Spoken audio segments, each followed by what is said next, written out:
आज हम एक्सप्लेन करेंगे power angle diagram of synchronous motor. तो सिंक्रोनस मोटर का पावर एंगल डायग्राम समझने से पहले हमें उसके फेजर डायग्राम को समझना होगा।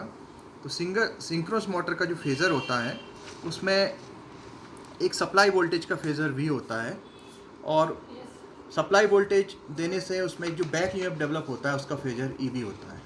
ये जो आप वेक्टर देख रहे हैं, ईवी वेक्टर और ये वी वेक्टर, इन दोनों वेक्टर के बीच का जो एंगल होता है उस एंगल को हम अल्फ़ा के द्वारा प्रदर्शित करते हैं या डेल के द्वारा भी इसे प्रदर्शित करते हैं। ये सिंक्रोनस मोटर का लोड एंगल कहलाता है। यदि हम लोड एंगल को डिफाइन करना चाहें तो it is the angle between stator supply voltage V and back EMF setup in stator और आर्मेचर ईवी।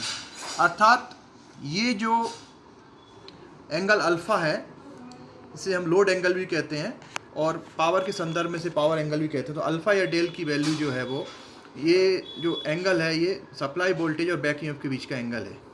अब हम बात करेंगे अपने रियल टॉपिक की, जो हमारा टॉपिक है power angle diagram of synchronous motor. तो सिंक्रोनस मोटर को जो इनपुट पावर दिया जाता है उसको हम डिनोट करते हैं V इंटू आई इंटू कॉस फाई, जहाँ पर V क्या है, सप्लाई वोल्टेज है, I है आर्मेचर का करंट है, और कॉस फाई उन दोनों के बीच का पावर फैक्टर एंगल है, सप्लाई वोल्टेज V और I के बीच में। जब हम मोटर को इनपुट पावर देते हैं तो मोटर में एक आउटपुट पावर डेवलप होता है जिसे हम mechanical power developed in the rotor बोलते हैं। रोटर में एक जो मैकेनिकल पावर डेवलप होता है उसे हम PM के द्वारा प्रदर्शित करते हैं।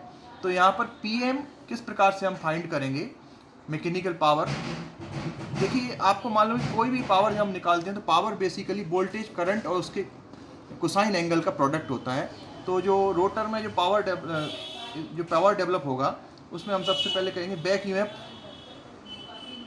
गुणित armature current into cosine of angle between back EMF and armature current आईए। इस प्रकार से इस पावर को हम निकालेंगे। तो इसका मान आएगा EV into IA into cos alpha minus phi. जब इसको आगे और सॉल्व करेंगे तो इसका मान आएगा EV into V upon Z S into cos theta minus alpha. इस प्रकार से इसकी वैल्यू आती है।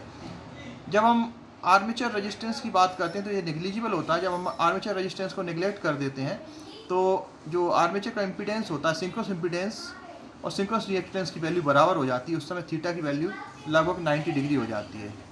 तो इस प्रकार से इस फॉर्मूले को हम इस प्रकार से लिख सकते हैं कि mechanical power developed in rotor PM equal to EB यानी कि बैक ईएमएफ इंटू V यानी supply voltage upon Z S is the synchronous impedance into cos theta की जगह हमने लिखा है 90 minus alpha.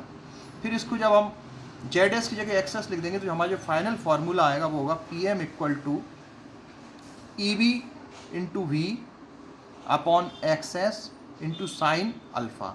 Cos 90 minus alpha की जगह आपका आ गया साइन अल्फ़ा। अब हम बात करेंगे पावर एंगल डायग्राम की। तो पावर एंगल डायग्राम में बाय एक्सिस पे हम टॉर्क और मैकेनिकल पावर ले सकते हैं। यहाँ टॉर्क और मैकेनिकल पावर की जो शेप है वो सेम शेप में कर्व आएगा, और इस एंगल पर हम कपलिंग एंगल, जो हमने बताया था कपलिंग एंगल यानी कि वोल्टेज और बैक ईएमएफ के बीच का एंगल, या इसे यहाँ पर हम पावर एंगल या लोड एंगल भी कह सकते हैं। तो इस लोड एंगल को यहाँ हम अल्फ़ा के द्वारा प्रदर्शित कर रहे हैं। इसको डेल के द्वारा भी कई जगह प्रदर्शित किया जाता है।